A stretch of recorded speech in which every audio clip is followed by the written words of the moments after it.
Pessoal, retomando aqui ao princípio da isonomia. Quando falar em princípio da isonomia ou da igualdade, vão muito falar para vocês. Igualdade de arma. Se dá um fuzil, mosquetão para um, tem que dar um mosquetão para o outro. Brincadeira, né, pessoal? Mas usa-se desigualar as pessoas anteriormente ao processo ou no próprio processo para igualá-la. E aqui a inversão do ônus da prova entra nessa questão da paridade de armas e até a prioridade na tramitação do processo. Os mais idosos são desigualados, dando prioridade. O idoso tem prioridade. O processo dele, a não ser sobre um habeas corpus, não tem mandado de segurança, enfim, mas de um modo geral tem prioridade. A inversão do ônus da prova. Às vezes fica tão difícil para o consumidor produzir provas perante uma grande concessionária de serviço público, um grande banco, que por isso, pela deficiência técnica, aliada à verossimilhança das alegações, se inverte o ônus da prova. Não, neste caso é o banco que tem que provar. Isso tudo tem a ver com o princípio da isonomia, paridade de armas, aí a inversão do ônus da prova é tema que se imbrica com esse princípio. Nada é isolado no direito. Se fala em ouvido, tem que pensar em orelha, em braço e perna. Vamos para frente. Princípio do contraditório. Isso tem a ver. Mas como isso tem a ver com o devido processo legal?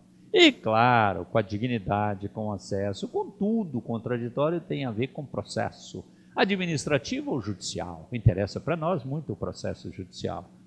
Vamos lá, na Constituição de 88 está expresso no artigo 5º, isso é cláusula pétrea, não pode condenar ninguém sem ouvi-lo, porque isso afrontaria o devido processo legal, porque isso afrontaria o Estado democrático de direito. Isso está no artigo 5º e está no 7º do novo CPC, pessoal. Muito bem. E tem um sentido formal e um sentido material, esse contraditório. Formal, na lei, está escrito ali formalmente, é o direito de ser ouvido. Contraditório. O juiz vai ouvir o réu sobre as alegações do autor. O juiz manda intimar o réu sobre os documentos juntados, ou vice-versa. Intima-se o autor sobre os documentos juntados na contestação, e assim por diante. Publica-se um ato para permitir o recurso, que em última análise é um contraditório em face da decisão do juiz.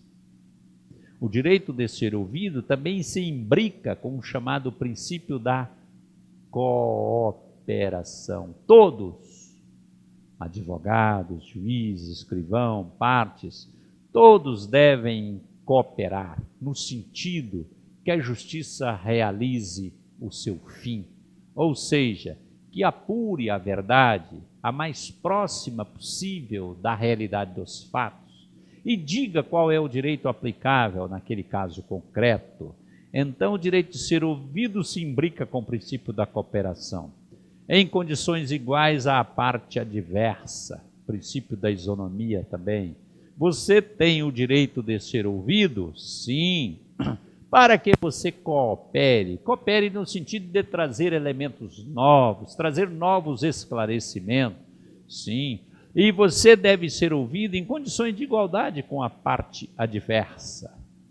A faculdade que foi concedida a um está sendo concedida a você. Isso se imbrica com o princípio da isonomia. Muito bem. Tem também um sentido material, um princípio da ampla defesa, princípio da amplitude do direito de ação.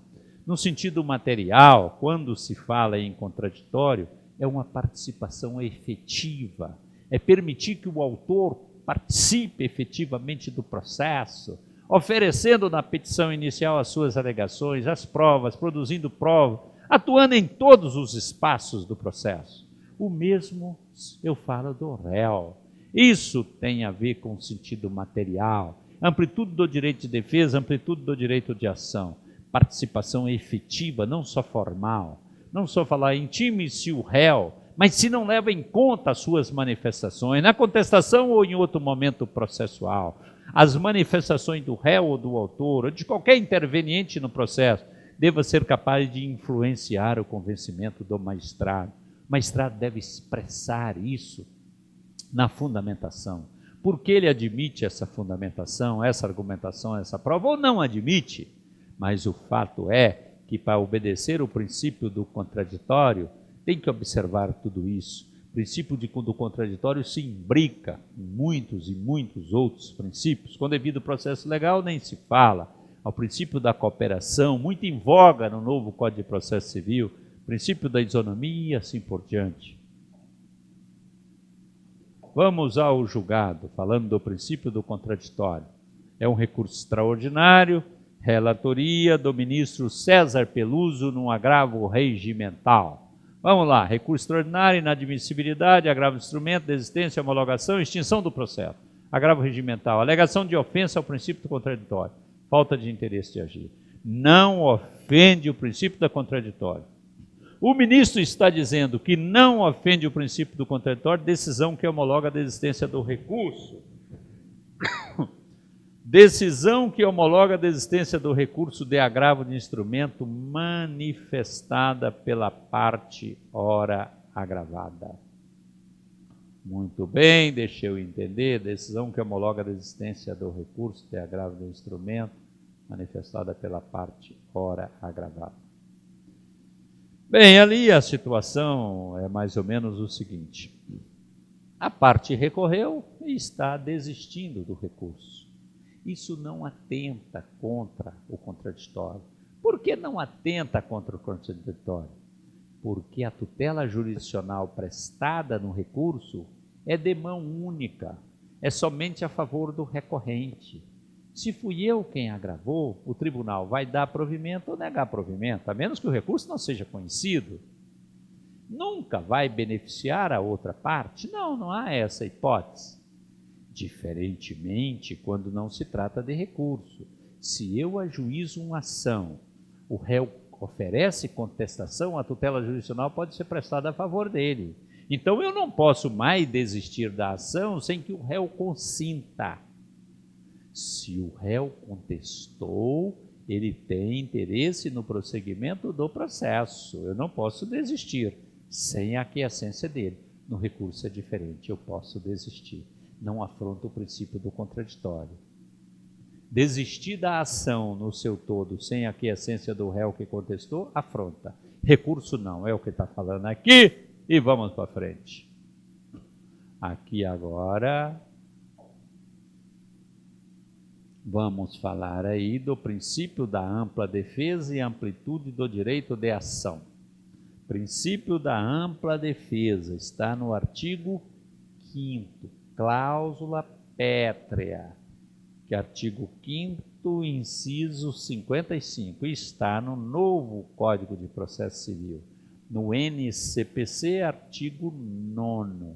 Isso se imbrica, são 10 subprincípios, nós podemos falar. Ali o princípio da ampla defesa ou do princípio da amplitude do direito de ação.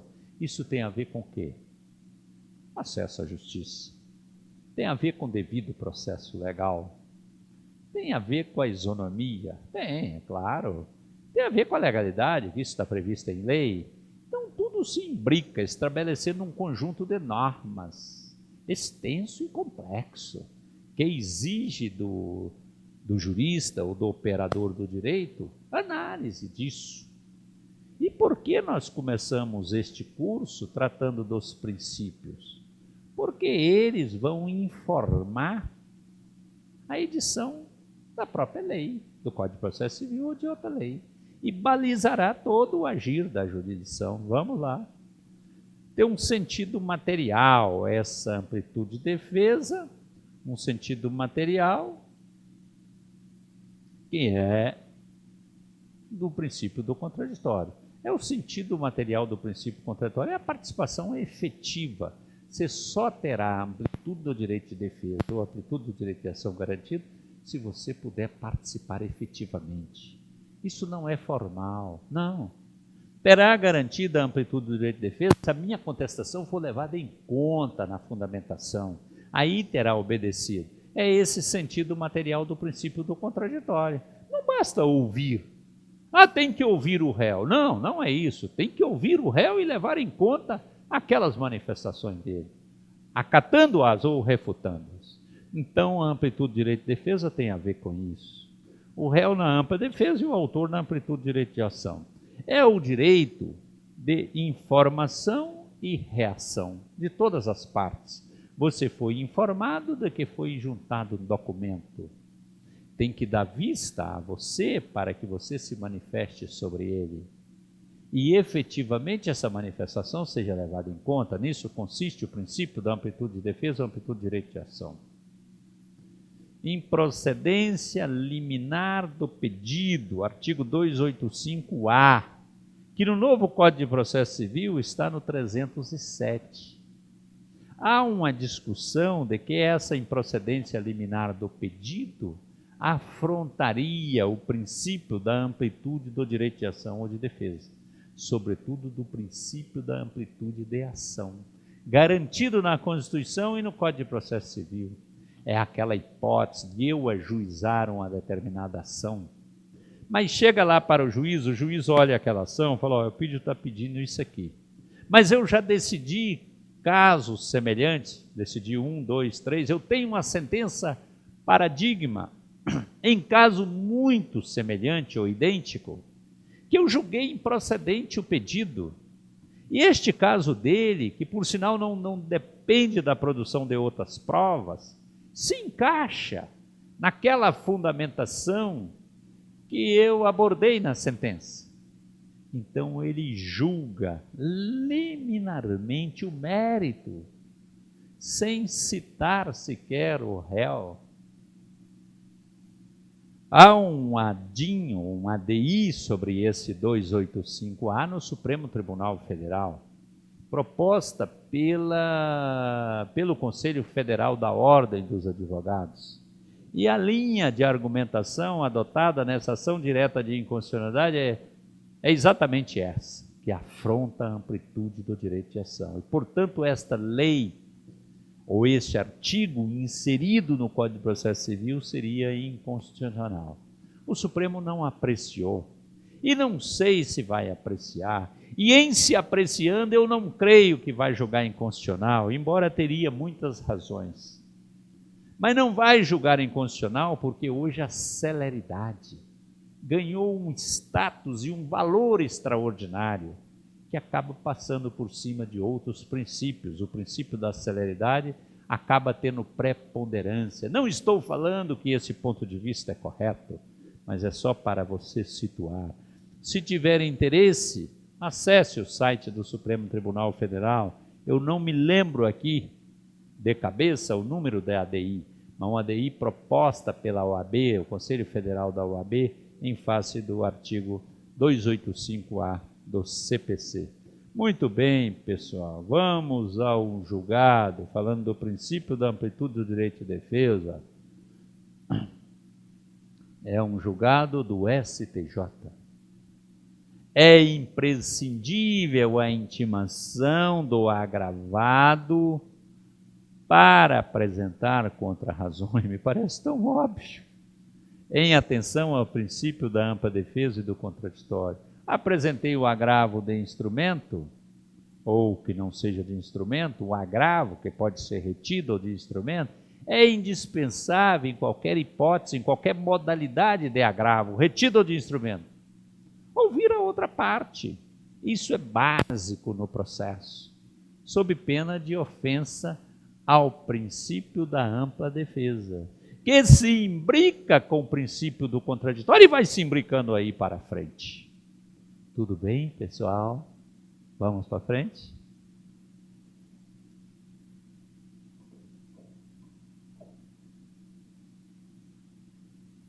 Cadê?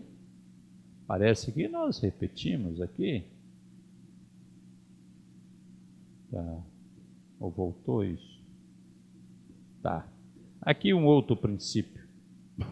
Também positivado. Veja que tem todo um arsenal de princípios, de valores expressos na Constituição e no Código de Processo Civil. Nós seguimos o modelo constitucional do processo, pelo menos do ponto de vista do arcabouço jurídico, arcabouço das normas. Não estou falando que tudo isso ocorre na vida prática, a paridade de armas, isso e aquilo outro, mas está na lei e nós estamos aqui no plano da dogmática fazendo essa apreciação. Princípio da motivação, Constituição da República, artigo 93, 9.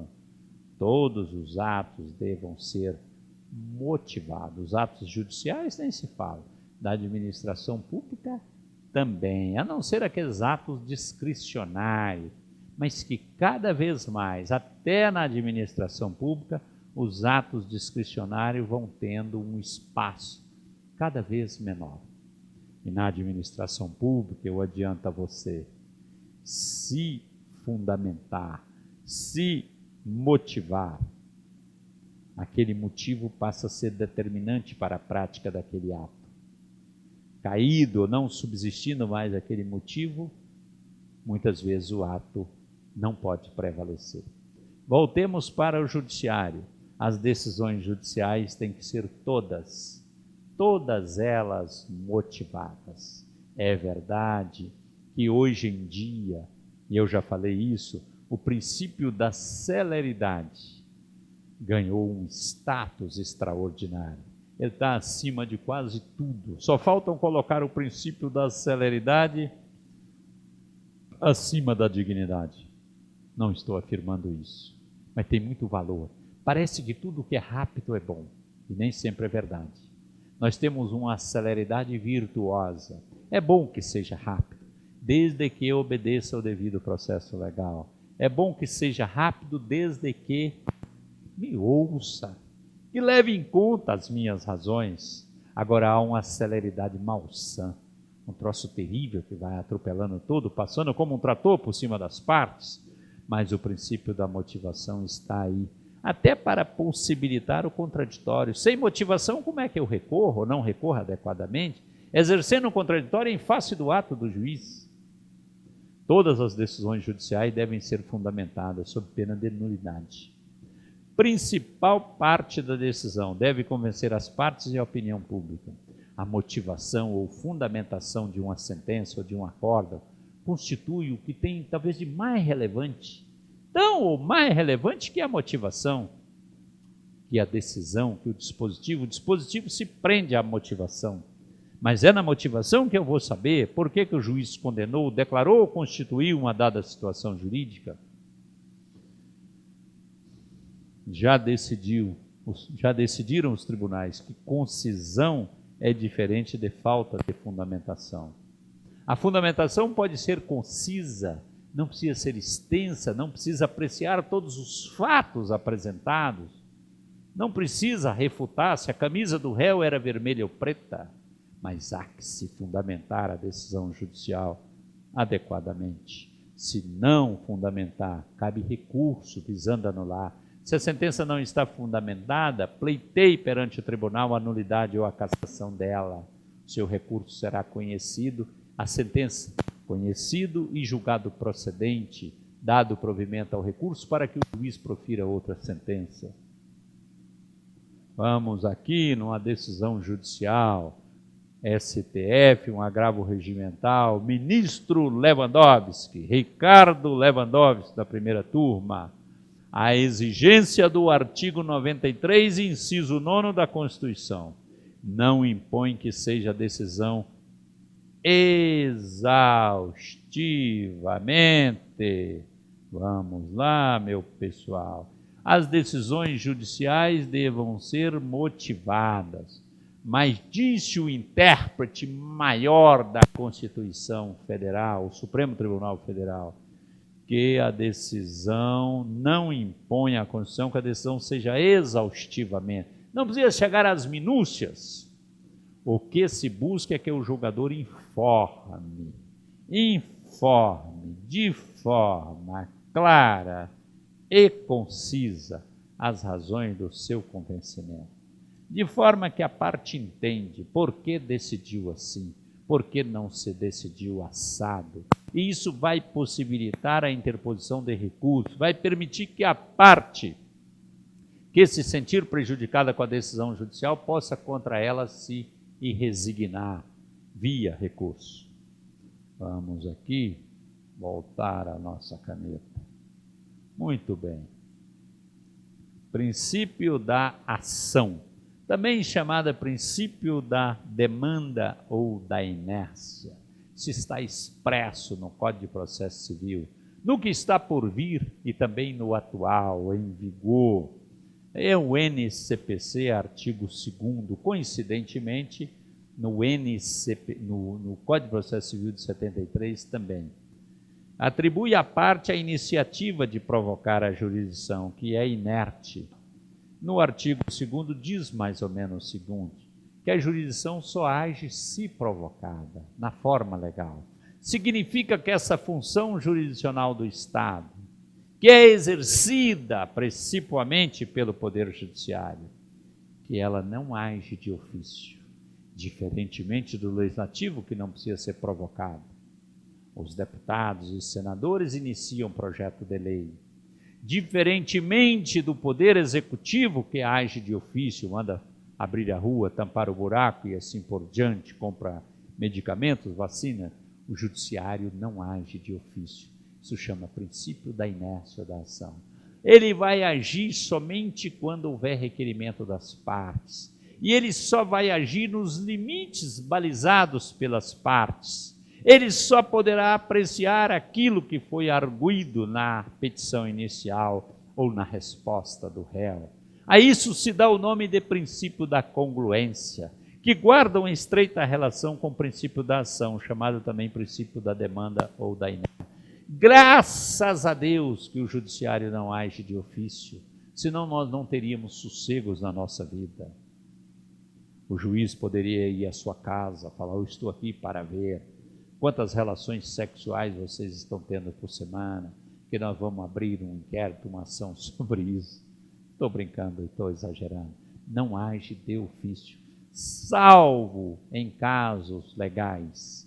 E eu já adianto a você, meu caro aluno, cada vez mais esse princípio vai sendo relativizado, em nome exatamente da celeridade.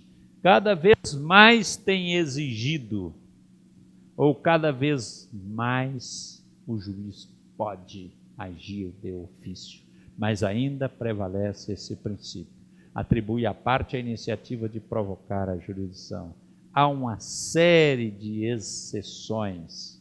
O juiz pode conhecer, por exemplo, prescrição de ofício, sem que o réu alegue.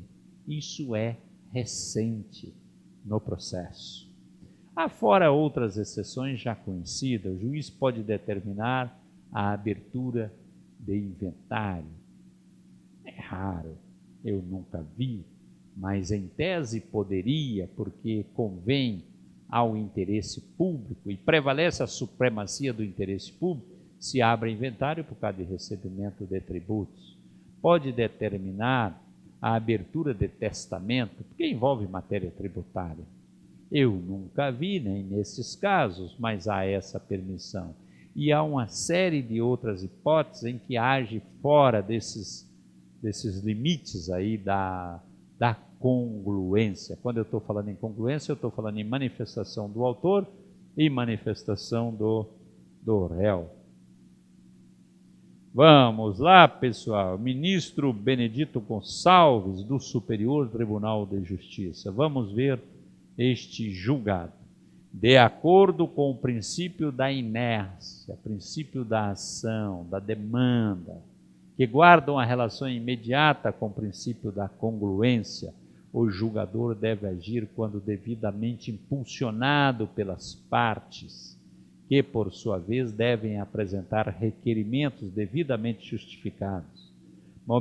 Mormente quando se refere a providências a cargo do juízo, que além de impulsionamento ao processo, irão lhes beneficiar. O que está dizendo ali?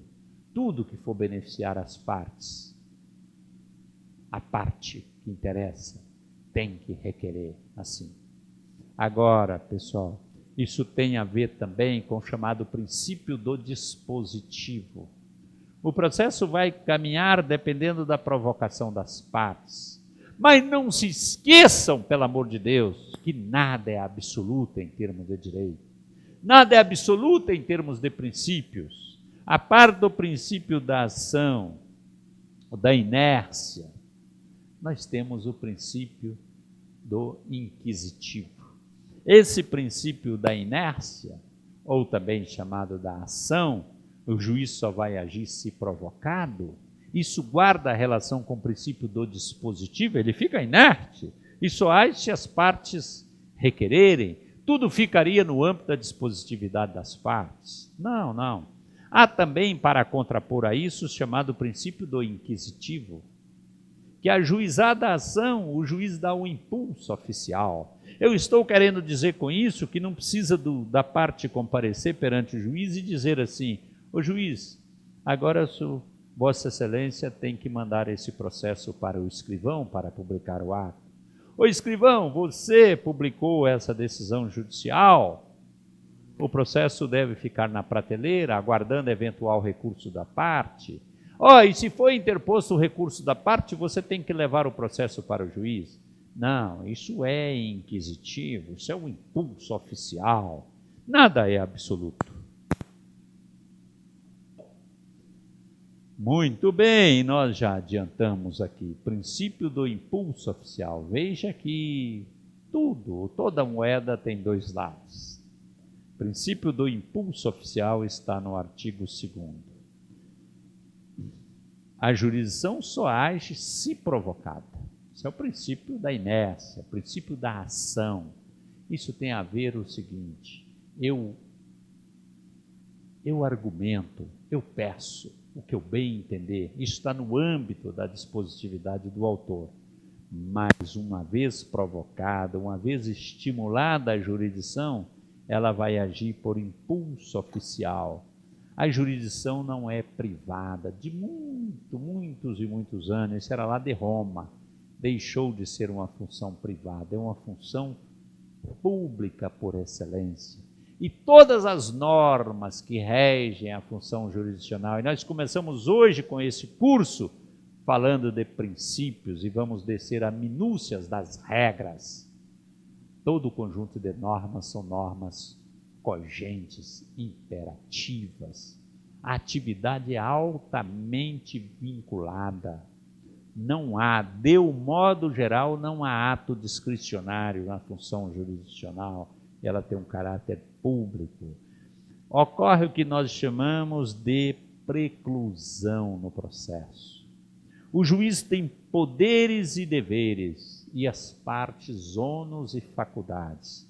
O juiz tem o dever de emitir uma dada decisão judicial, num sentido ou no outro, para beneficiar ou para te prejudicar. Isso é dever dele. E ele exerce esse poder via decisão judicial. Mas decidida a questão, você tem a faculdade. Você não tem obrigação, você tem faculdade de recorrer em face da decisão judicial. Mas tem ônus. Se você recorrer, o processo irá para o tribunal para reapreciar aquela questão. Mas se você não recorrer de uma decisão, por exemplo, uma decisão interlocutória do juiz, incidirá um ônus, que lhe precluirá, ou preclusão ou trânsito em julgado. A diferença é só de extensão. A coisa julgada, o trânsito em julgado é uma preclusão. O trânsito em julgado, uma coisa julgada formal, não se discute mais nada naquele processo. Coisa julgada material, não se discute aquela decisão, ela torna-se imutável. E as preclusões de questões, eu não arrolei testemunha, precluiu. Preclusão temporal, passou o seu prazo, viu? Você não pode mais recorrer, não pode mais arrolar testemunha. E temos ainda a preclusão consumativa. Você já recorreu, não pode recorrer de novo. praticou o ato, bem ou mal não pode praticar mais. E a preclusão lógica. Você praticou um ato incompatível com este, decretou o seu despejo, você foi lá e entregou as chaves, você não pode recorrer. Preclusão temporal, preclusão consumativa e preclusão lógica. Pessoal, vamos continuar esse nosso assunto sobre os princípios no próximo e último bloco deste nosso encontro, desta nossa aula. Até daqui a pouco.